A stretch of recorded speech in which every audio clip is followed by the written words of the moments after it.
Hey y'all, welcome to my channel. I'm Deborah, and this video is going to be my December reads video. I had a good month reading in December. Had some mood reads, had some planned reads, and I got a couple of really good books for Christmas that I'm looking forward to reading in the next few months as well. All right, to start with, the first book I had read or had finished reading in December was The Lost Horizon. This is a little classic by James Hilton. This is the Shangri-La story. So in this story, this one was originally published in 1933. This is one of the Canadian editions. This was published in 43. But it is a lovely story. It starts with four people being hijacked during an escape from Afghanistan as the British were removing themselves from Afghanistan. Four people are hijacked and flown into the mountains of Tibet, where the plane crashes and the pilot promptly dies. They are rescued by a very mysterious monks who take them to their lamasery, which I guess is the Buddhist equivalent of a monastery, but the lamasery known as Shangri-La. And so it's a story of how they come to find themselves in this situation. How do they work out the mysteries of Shangri-La and what happens in the end. And it's told as a story within a story. So you're being told the story as it was related to another person. And so then you're left with all of this kind of, has this really happened, or was this just sort of madness? But a very, very interesting story, very short book. It's been made into movies multiple times. But there's the original story, Lost Horizon by James Hilton. Very interesting story. The next book I read was one that was recommended to me by my son. He actually gave me this book. This is called Heir to the Glimmering World by Cynthia Ozick. I enjoyed this book. It kind of has it's a tense read, not in a suspenseful or horror kind of way. It's just, you're just kind of like waiting for the next shoe to drop. There are in this there are some interesting things that she does with language. It's got that's frosted kind of cover on it, so there's a glare.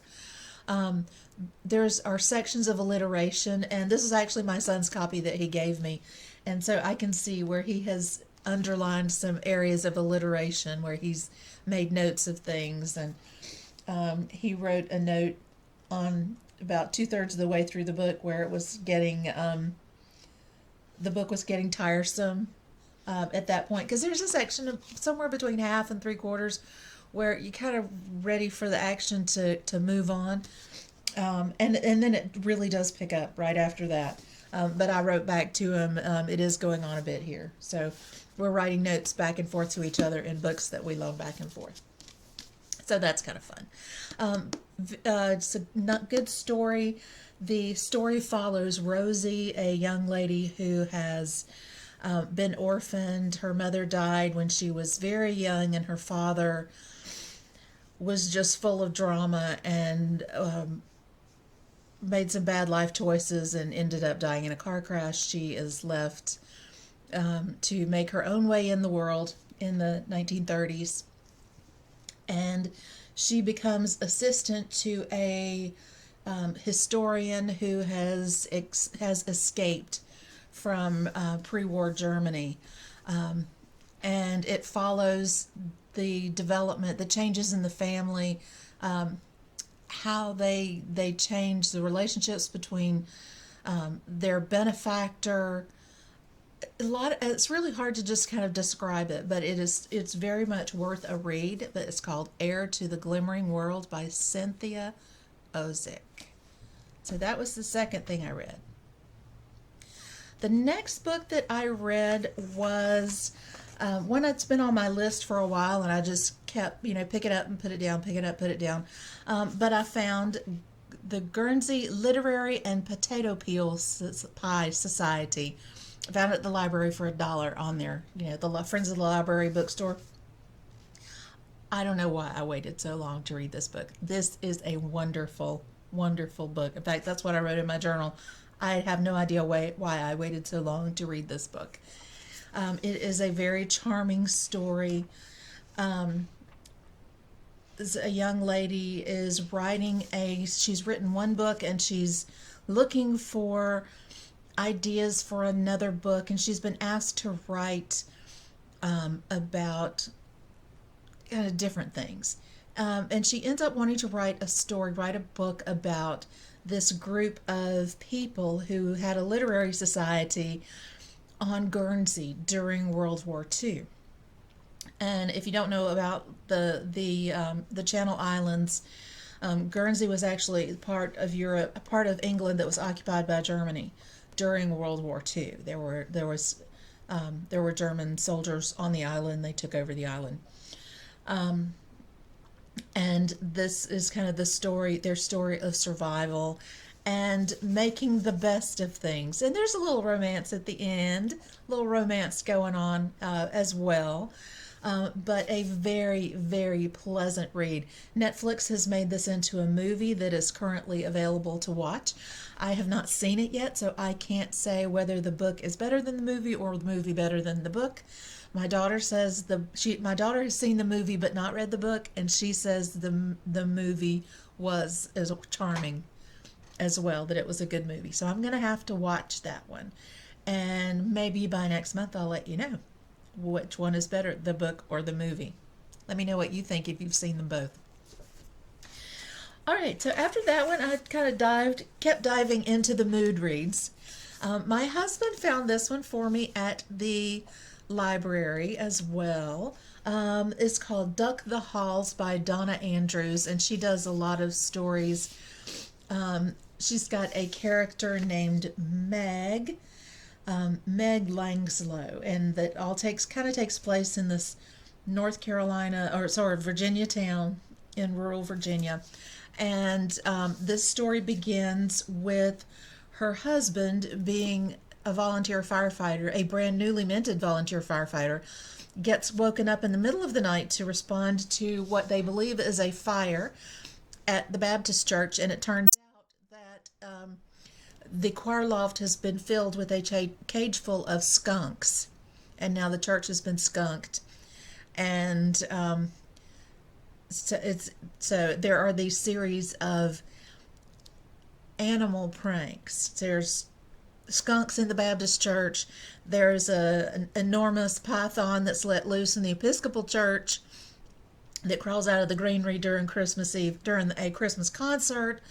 And then the Catholic Church wakes up on Christmas morning to find a couple of hundred ducks let loose in their sanctuary.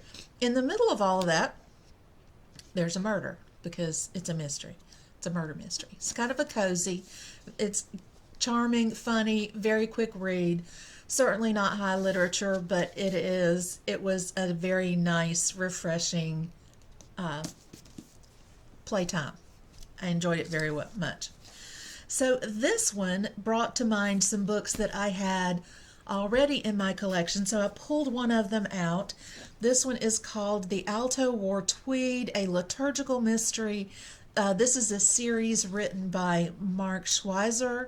I believe he has passed on, but there's a whole series of these novels. There's like The Alto Wore Tweed, The Bass Wore Scales, The Mezzo Wore Mink. There's just a whole bunch of them.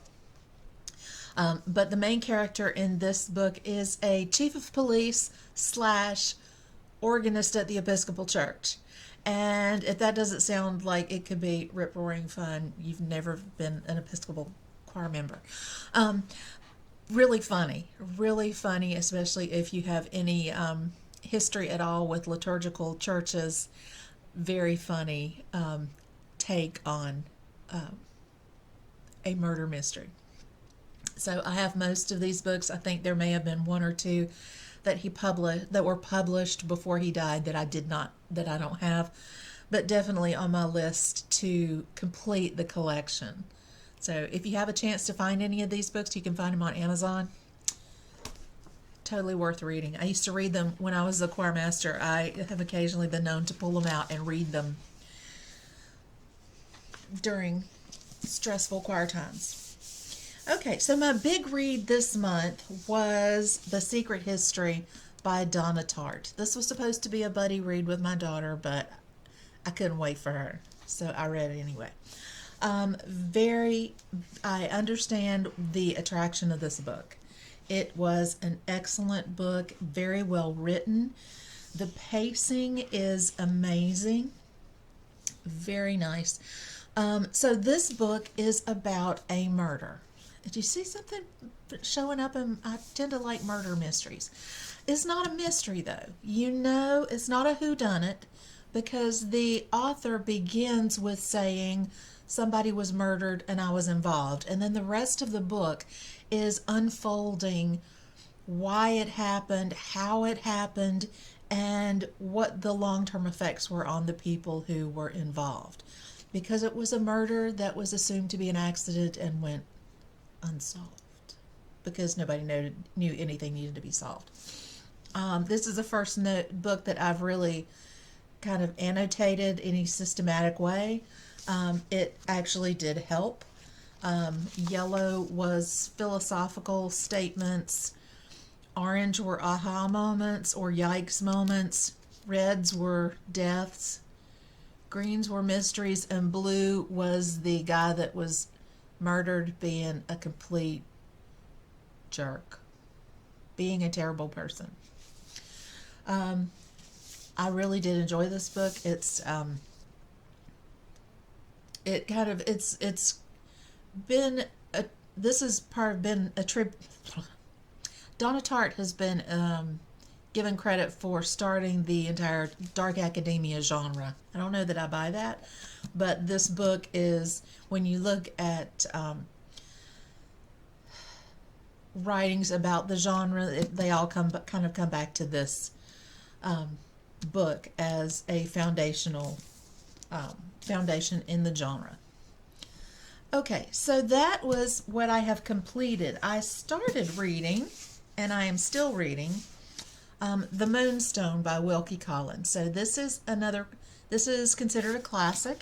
It was written in the 1870s. Wilkie Collins is not as well known as his best bud and pal Charles Dickens.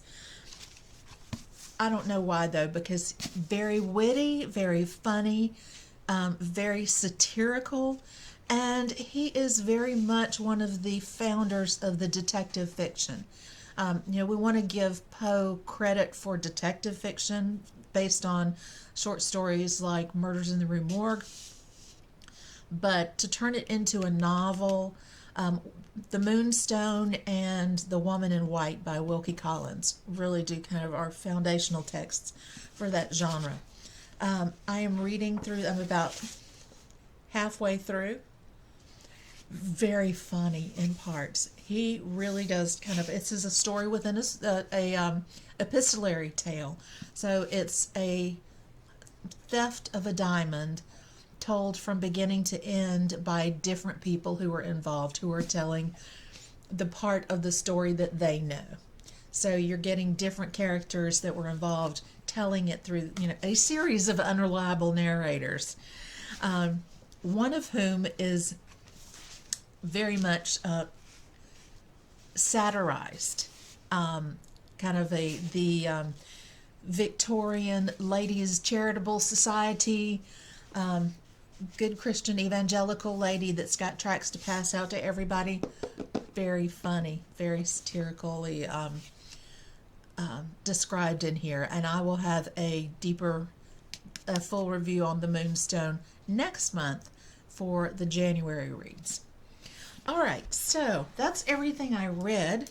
So what am I excited to read this month?